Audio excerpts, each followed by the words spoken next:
Ndabasuhuje mbifurije ibihe byiza mwese abahisemo gukurikira Izuba News TV. Uru ni urubuga rukugezaho amakuru yo mu karere u Rwanda ruherereyemo. Njye ugiye kuyakugezaho ndi Claude Hategekimana.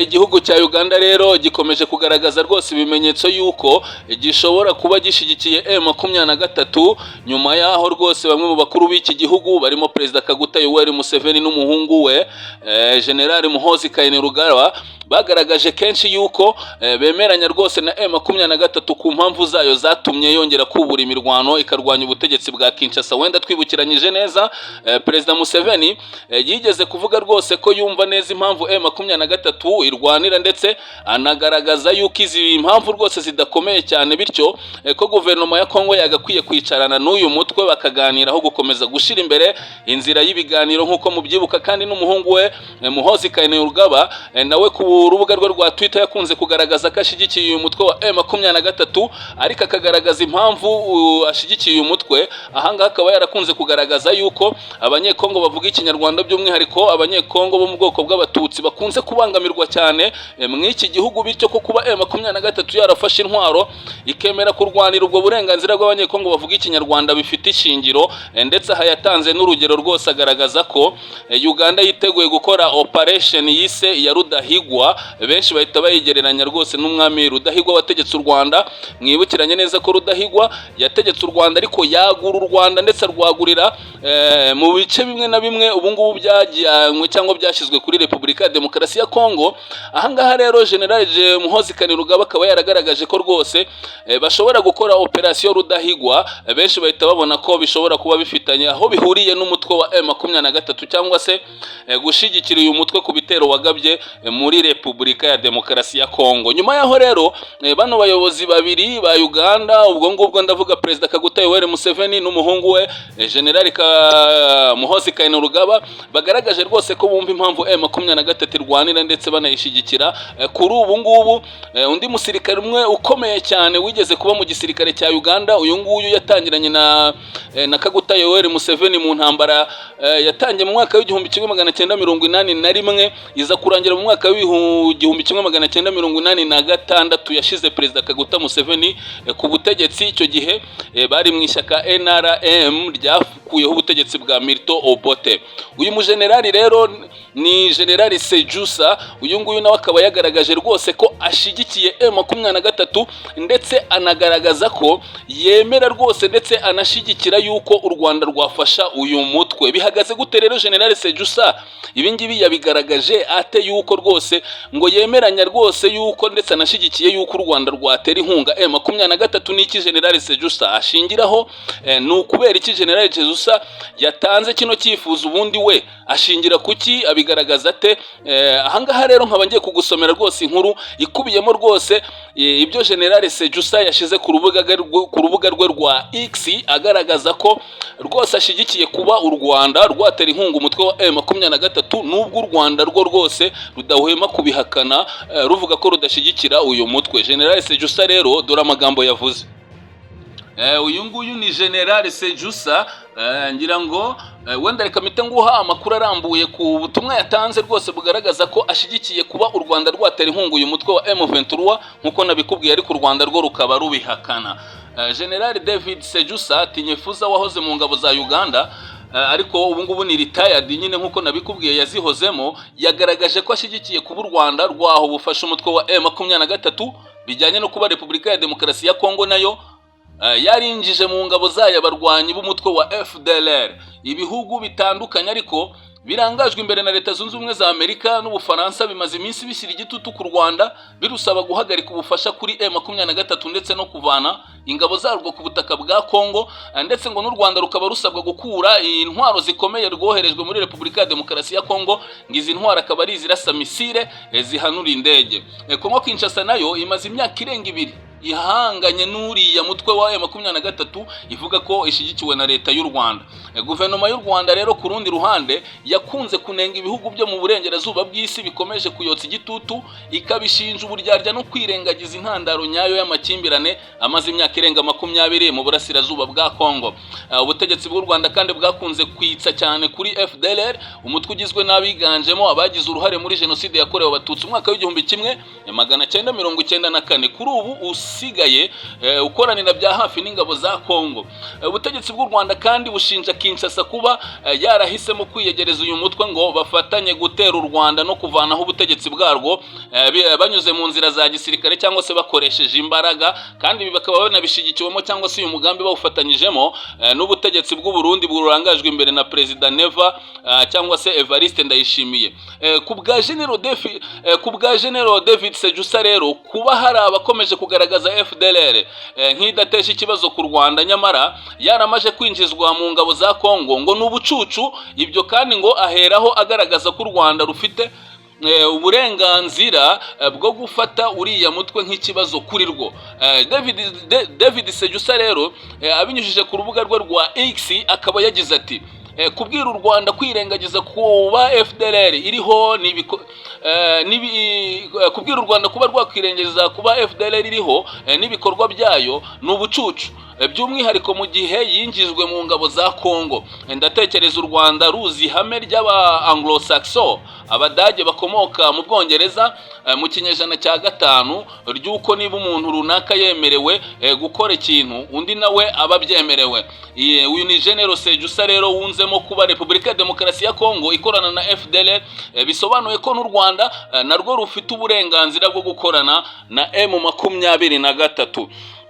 Hashize iminsi benshi mu banyekongo bitotomba rwose, bamwe mu banyapolitike bakomeye barimo by'umwihariko Martin Fayulu n'abandi bagaragaza ko guverinoma yobowe na Perezida Felix Tshisekedi ikunze kwibasira u Rwanda cyane kuba ari rwo ngo rwaba rushigikiye umutwe wa M23 ngo nyamara kirengagiza igihugu cya Uganda, dore ko kenshi ahanini cyangwa se benshi mu babizi abateye igihugu cya abarwanyi bagabye igitero mu gihugu cya Repubulika ya Demokarasi ya Kongo bari bayobowe na General Sultan Makenga baturutse mu gihugu cya Uganda. Ibi ngibi rero abanyekongo bakabishingiraho bashinja igihugu cya Uganda kuba rwose nacyo gifite uruhare mu kubangamira umutekano mu burasirazuba bwa Kongo, ndetse bakagishinja gufasha umutwe wa M23. Ndetse mu minsi mike yishize societe civile muri territoire ya Rucuru ikaba yaravuze ko yabonye abasirikare benshi ba Uganda bambuka bajya gufasha M23 n'ibitwaro bikomeye, nubwo Uganda yo rwose yaje kubihakana, ndetse igashinja Jules Mulumba wigeze nawe gutangaza ibingi bavuga ko ingabo za Uganda ziri gufasha M23 mu duce turimo twa Mweso n'utundi muri territoire ya Masisi. Icyo gihe umuvugizi w'igisirikare cya Uganda akaba yarajivuze ko Jules Mulumba yabaswe n'ibitekerezo by'abajenosideri bo muri FDLR, bityo ko yatangaje ibikubera ikimwaro giturutse ku kuba bari gutsindwa na M23, abo ngabo yise abajenosideri. Ibintu rero ntago bikomeje kugenda neza hagati ya Uganda n'igihugu cya Repubulika ya Demokarasi ya Kongo, kuko abategetsi bo muri iki gihugu cya Uganda rwose nubwo wenda bitavugwa cyane mu itangazamakuru bakabivuga rimwe na rimwe, ariko ahanini rwose nk'uko nabikubwiye uhereye kuri Perezida Museveni ukajya ku muhungu we shiraho uyu nguyu General Retired David Sejusa n'abandi banyapolitike batandukanye mu gihugu cya Uganda bakunze kugaragaza rwose ko bahuza cyangwa se bemeranya n'impamvu yatumye M23 ifata intwaro. Gusa iki gihugu cya Uganda ntago gikunda gushirwa cyane mu majwi na Repubulika ya Demokarasi ya Kongo nk'uko bikorwa ku Rwanda, mu gihe nyamara abarimo General Sultan Makenga n'abarwanyi benshi bateye iki gihugu cyangwa se bongeye kubura intwaro baturutse mu gihugu cya Uganda. Nuko bihagaze ubwo ngira ngo aho ngaho nawe nkawe nk'umuntu ufite ubwenge rwose uhita wumva aho Uganda ihagaze ku kibazo cya M23. Aho ngaho rero niho Uganda cyangwa se bamwe mu bayobozi ba Uganda bahagaze ku iki kibazo cya M23 nk'uko ndangije kubigusobanurira haruguru. Tugikomeza n'aya makuru rero, wenda nkwibukije gato ngira ngo mu minsi yashize amakuru yavuzwe ko hari igisasu cyarashwe mu kigo kirimo ingabo za Afurika y'Epfo zaje mu butumwa bw'umuryango wa SADC, gihitana 2 muri bo, abandi 3 barakomereka, ndetse binatangazwa ko 2 muri bo ubu ngubu imirambo yabo yagejejwe muri Afurika y'Epfo. Ariko icyo ukwiye kumenya nuko hari amakuru avuga ko aba basirikare ba South Africa babiri baguye mu iyi mirwano bishwe na M23 atari bo bonyine rwose baguye mu iyi mirwano. Ibi ngibi bikaba byahishuwe noneho na Minisitiri w'Ingabo za Afurika y'Epfo watangaje ko aba basirikare babiri ba South Africa atari bo bonyine baguye mu iyi mirwano ahubwo ko hari n'abandi benshi. Uyu muminisitiri rero yabitangaje ate aribyo ngiye kukubwira rwose ngo usobanurire neza, nkubwira mu buryo burambuye uburyo uyu muminisitiri we yabyigaragaje, uyu kandi akaba Minisitiri w'Ingabo za South Africa. Minisitiri w'Ingabo wa Afurika y'Epfo Thandi Modize yavuze ko abasirikare ba Afurika y'Epfo boherejwe muri Repubulika ya Demokarasi ya Kongo bazakomeza guharanira amahoro muri iki gihugu. Yemeza ko abasirikare babiri baherutse gupfira atari abambere bahapfiriye. Icyemezo cya Afurika y'Epfo cyo gutanga ingabo mu butumwa bw'umuryango w'iterambere w'ibihugu bya Afurika y'Amajyepfo SADC cyamaganywe n'amashyaka atavuga rumwe n'ubutegetsi muri Afurika y'Epfo. Bamwe bakavuga ko iki gihugu kidafite ibikoresho bihagije byo gusohoza ubu butumwa. Kuri uyu wa gatatu ushize imirambo y'abasirikare babiri bo muri Afurika y'Epfo baguye mu gitero cya bombe muri Repubulika ya Demokarasi ya Kongo yasubijwe mu gihugu cyabo.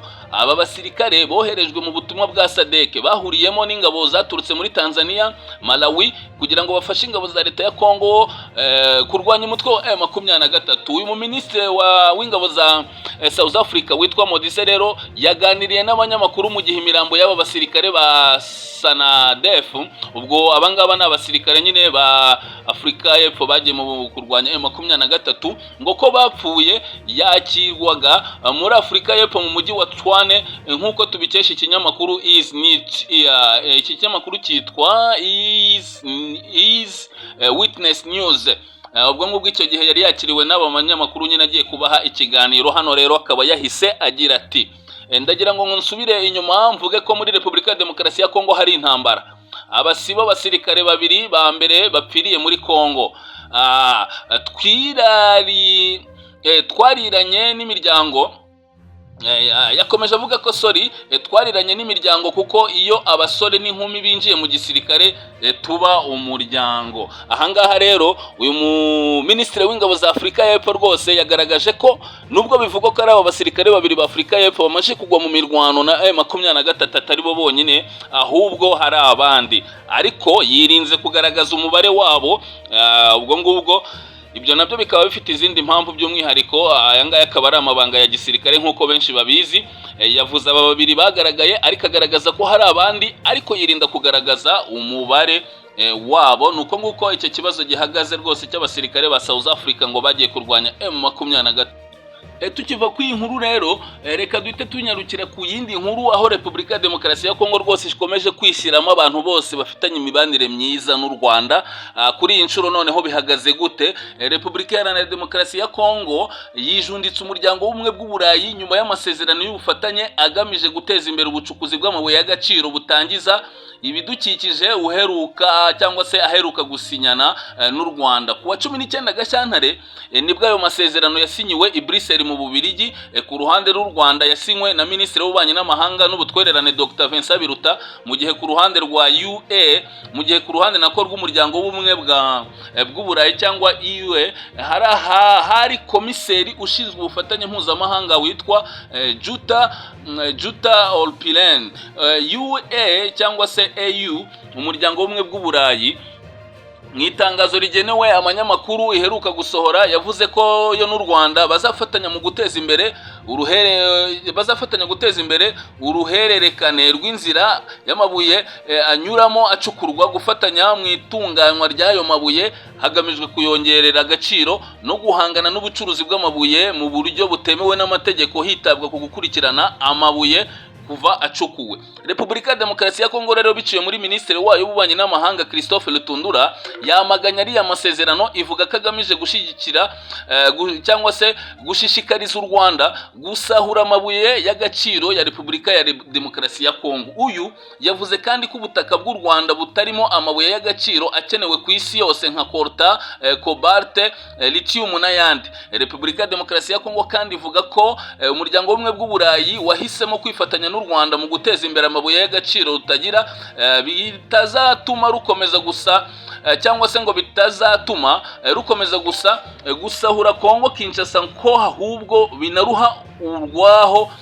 ngo ahubwo binawuha ngo ko ahubwo binaruha urwaho rwo gukomeza kuyitera. Kinshasa inavuga ko kuba aya masezerano asinywe nyuma y'iminsi mike perezida wa Polonye uheruka gusura u Rwanda atangaje ko igihugu cye cyiteguye kuruha ubufasha mu gihe rwaba rutewe, ibifata nko cyangwa se ngo ibifata nko kutayibanira, ndetse bikaba bitanateza imbere ukwizerana hagati yayo, cyangwa se kwizerana hagati ya Repubulika ya Demokarasi ya Kongo n'uyu muryango w'ubumwe bw'Uburayi nk'uko Christophe Lutundura yabitangaje. Repubulika ya Demokarasi ya Kongo kandi ivuga ko u Rwanda nta mabuye y'agaciro rugira, ngo mu gihe Juta Iripilene aheruka kugaragaza ko rufite umutungo kamere ushobora gufasha abaturage barwo kubona ubukire no gufasha isi kugera ku bukungu butangiza ibidukikije. Umuyobozi bukuru w'ikigo cy'igihugu gishinzwe mine, gaze na peteroli, ambasaderi Yamina Karintanyi aheruka gutangaza ko byibura ubutaka bw'u Rwanda burimo amabuye y'agaciro afite agaciro ka miliyoni 100 cyangwa se ka miliyari 150 ngo z'amadolari. Nuko bihagaze rero, Repubulika ya Demokarasi ya Kongo ikaba ikomeje kwishyiramo rwose no kurwanya abantu bose bafitanye umubano mwiza n'u Rwanda. Tugikomeza n'aya makuru rero, ikindi ukuriye kumenya nuko ubu mu mujyi wa Goma inzara irimo kuvuza ubuhuha, cyangwa se ubuzima busa nkaho bukomeje gukomera cyane. Hano rero nkaba nkuzaniye impamvu kugira usobanukirwe neza impamvu mw'uyu mujyi wa Goma inzara irimo kuvuza ubuhuha, ndetse ubuzima cyangwa se igiciro cy'ubuzima gikomeje kuzamuka. Amakuru dukesha ikinyamakuru Bwiza cyandikirwa hano mu Rwanda n'ikindi kinyamakuru Actualité gikorera muri Repubulika ya Demokarasi ya Kongo avuga ko mu mujyi wa Goma havugwamo inzara ikabije nyuma y'uko intambara ihuza M23 na FARDC ifashe indi ntera. Iyi ntambara yatumye inzira zitaba nyabagendwa bitewe n'uko uyu mujyi ugoswe n'abarwanyi ba M23. Abahaturiye bavuga ko mu gihe iyi ntambara yaba ikomeje ishobora gusiga Goma mu mapfa itazapfa kwikuramo. Umubyeyi umwe waganiriye n'ikinyamakuru RFI, iki ni ikinyamakuru mpuzamahanga cy'Abafaransa, yavuze ko amasoko yose mato yagemuriraga Goma yamaze gusa n'afunga imiryango bitewe n'uko abayaremaga barimo guhunga ku bwinshi. Yagize ati umujyi wa Goma wose usanzwe ubeshejweho n'amasoko mato mato awugemurira ifu y'ubugari, kawunga ndetse n'ibitoki. Mu cyumweru gishize abantu 135 bahunze mu bice binyuranye bya Sake nk'uko bitangazwa n'ishami ry'umuryango w'abibumbye rishinzwe impunzi HCR. Abo bose uko bahunze bikusanyirije mu mujyi wa Goma, biyongera ku bari bahasanzwe nabo batari bahagijwe n'ibyo biribwa. Iyi ntambara kugeza ubu ntawe uramenya niba ishobora guhosha vuba Goma ikongera kugemurirwa ibiribwa ku bwinshi.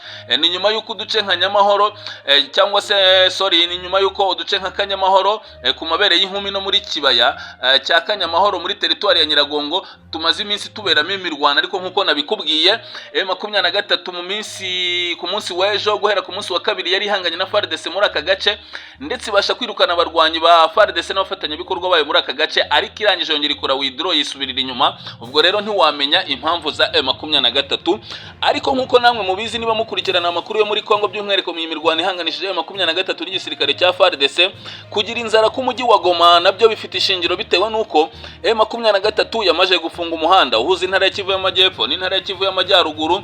M23 yamaje gufunga umuhanda uhuza umujyi wa Goma na teritwari ya Masisi. M23 yamaje gufunga umuhanda uhuza umujyi wa Goma na teritwari ya Rucuru, kandi aho hose niho hakomoka ibyo kurya bijya mu mujyi wa Goma. Usibye ko hari n'ibikomoka mu Rwanda, rero ni ukuvuga ko ahantu hari guturuka ibyo kurya bigaburira abaturage bo mu mujyi wa Goma ari mu Rwanda honyine. Nuko nk'uko ikibazo giteye, mwakoze gusoma ku nkongoro y'amakuru narimbaza. Nitwa Claude Hategekimana. Ciao dusubire mu makuru yacu y'ubutaha, mbasaba gukora like, share na subscribe kugira ngo aya makuru yacu ajya kugereraho igihe. Musigarana amahoro y'Uwiteka.